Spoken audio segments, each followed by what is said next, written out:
how to trade on LBank app. Hello everybody, welcome back to my channel. This is me Pippin, and today I'll guide you on how you can trade on the LBank. Well, first thing, you can download the app and create an account. Then you can deposit funds. You can navigate to the assets section here. Simply you can head over to wallet here and you should be able to see here.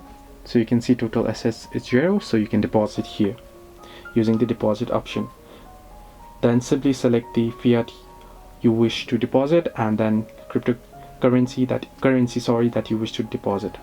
Once you do so, in order to trade, you can head over to trade, and here you can select the spot trading as well.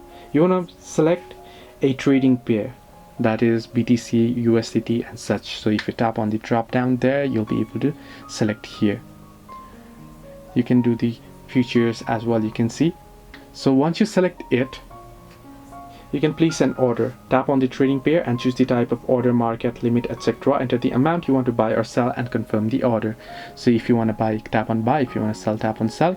Then you can select the order type right here and then select the amount and such, and simply place your order. You can also check the orders section to view your open orders and trade history. If you want to withdraw later on, you can simply go over to the wallet section and see your assets, and then you can follow the withdrawal instructions as well. So hope this helped you. To like and subscribe, and do not forget to leave a comment down below if you have any further issues.